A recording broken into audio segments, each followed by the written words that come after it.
Bien, bonjour à tout le monde. Des applaudissements bien mérités parce que vraiment c'est une superbe salle, toujours une audience qui a envie de partager et puis des thématiques qui moi m'ont beaucoup intéressé.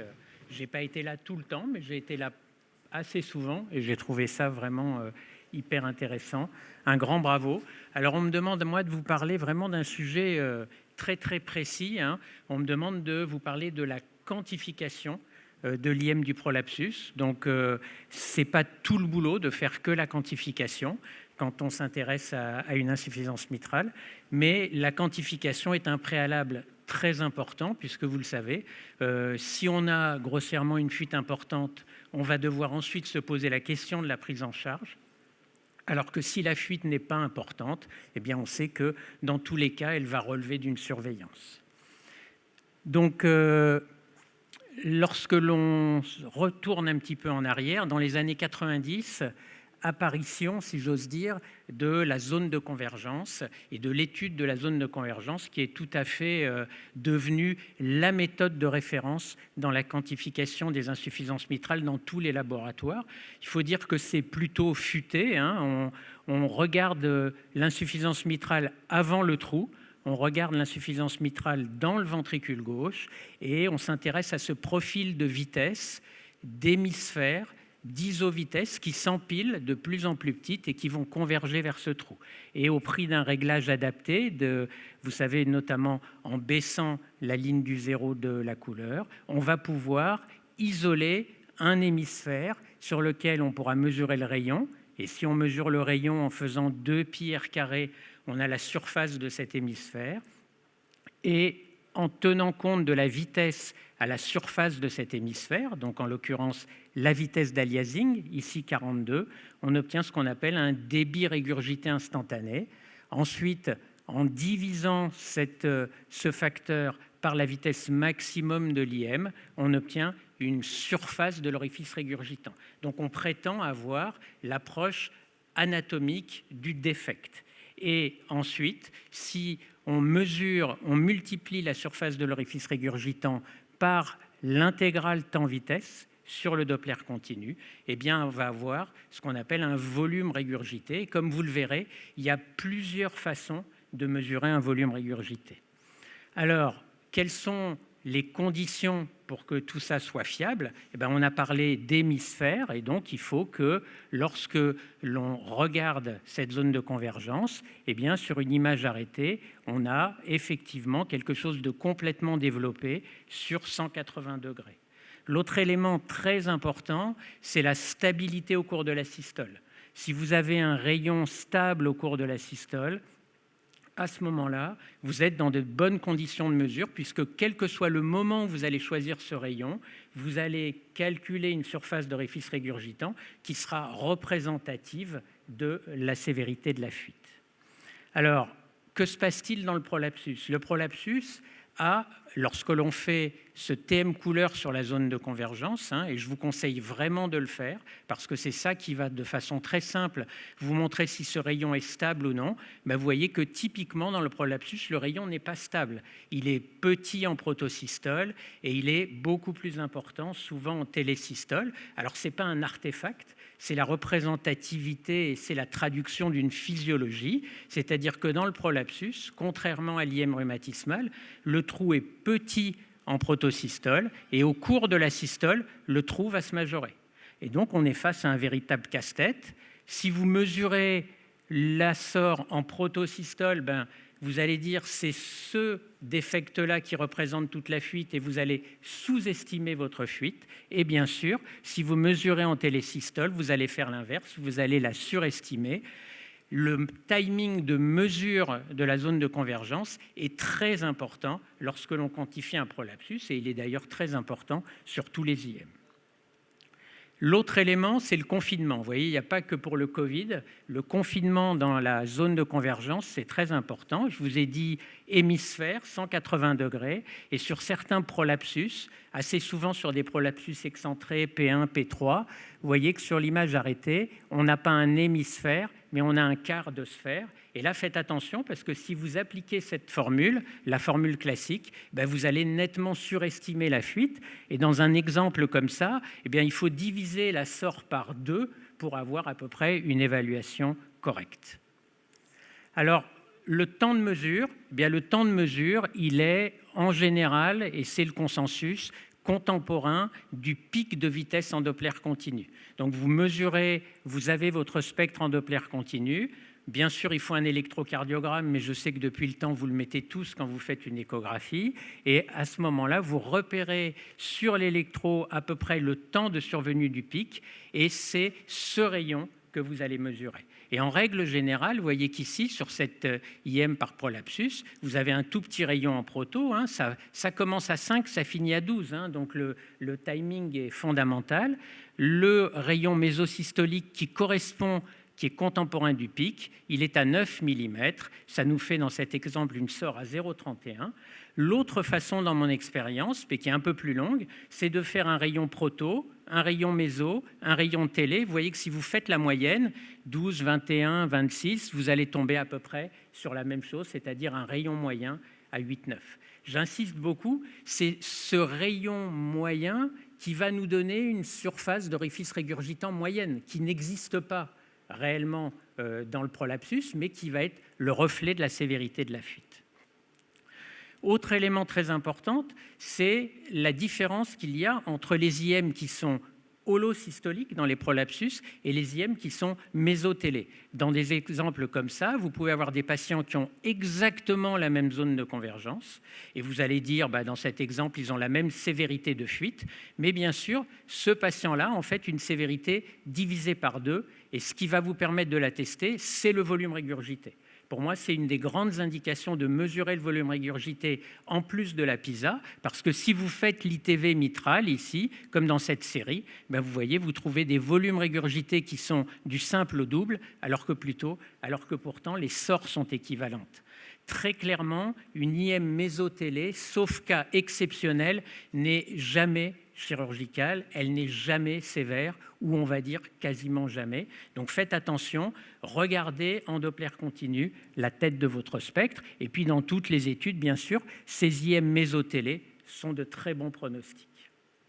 Alors, est-ce qu'il faut s'arrêter à la PISA pour quantifier la sévérité de l'IM sur prolapsus? La réponse, évidemment, est non. Il faut y confronter d'autres choses. Alors, je vous ai mis ici une compilation des différentes recommandations sur un tableau qui, en gros, se résume comme ça. Tout le monde est d'accord pour dire qu'il faut mesurer la surface de l'orifice régurgitant avec un seuil à 0,4 cm² pour les IM sévères.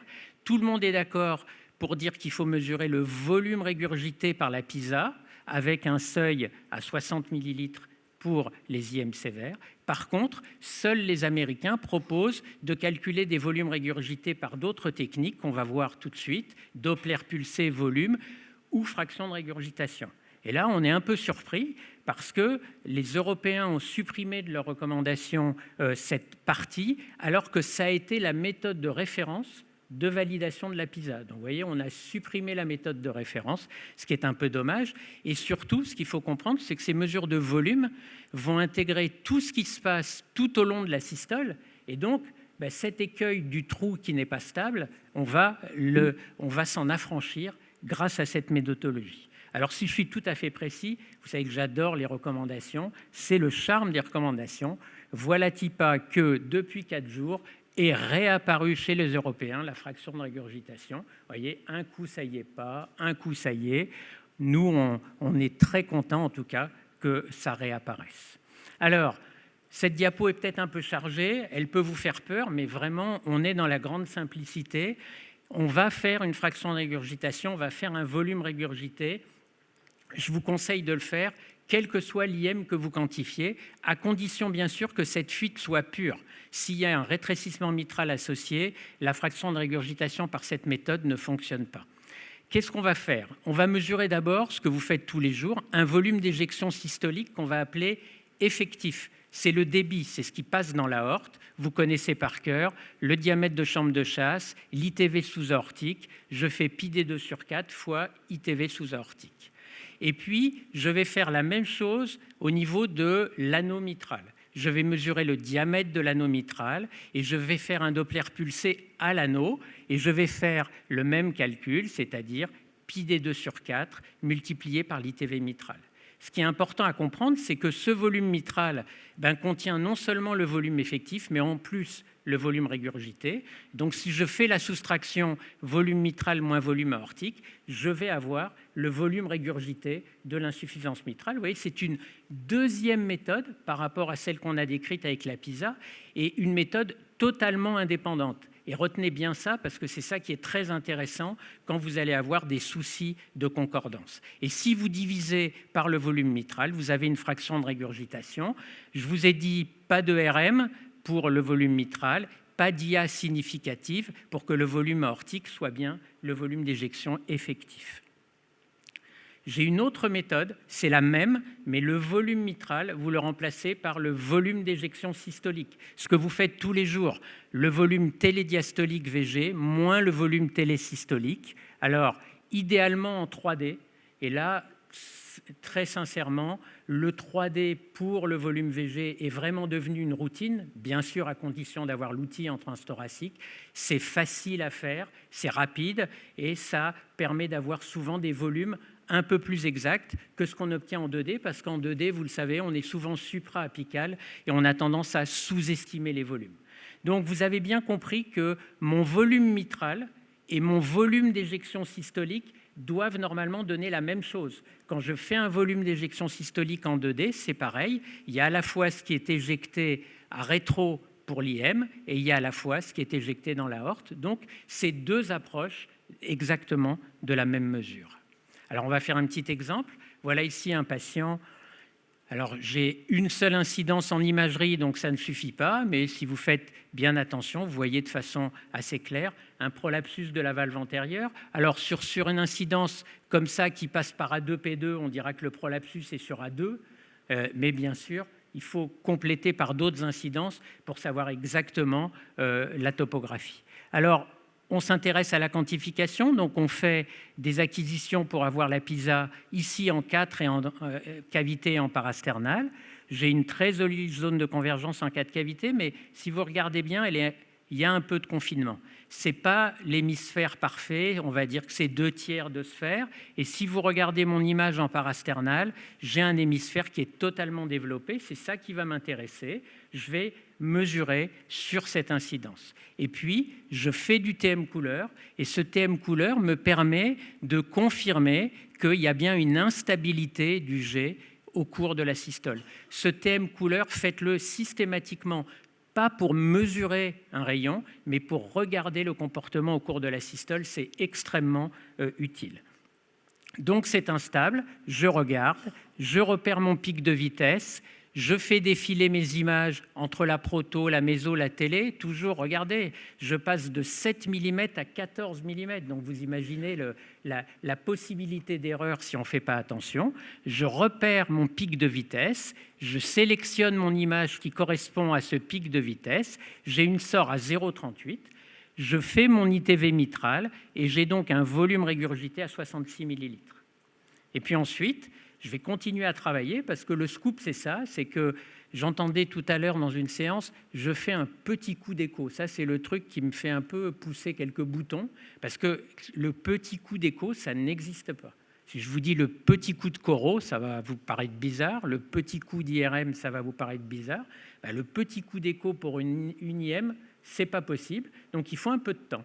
Et donc, une fois que vous avez fait ça, il va falloir aller faire votre débit mitral comme je vous l'ai montré, l'anneau, l'ITV mitral, avec des particularités. C'est une mesure difficile, c'est une mesure qui demande un peu d'apprentissage. Il faut savoir la faire bien en mésodiastole, attendre que les feuillets retombent un peu et mesurer vraiment de l'intérieur à l'intérieur. Mais surtout, ce que je vous recommande de faire, c'est chez des sujets normaux, vous mesurez ce débit mitral et vous le confrontez au débit aortique. Chez un sujet normal, les deux valeurs doivent être proches. Le débit mitral est égal au débit aortique. Bien évidemment, dans mon exemple avec mon IM, vous avez compris qu'on a 128 ml sur la mitrale, 68 ml dans l'aorte. J'ai donc un volume régurgité de 60 ml.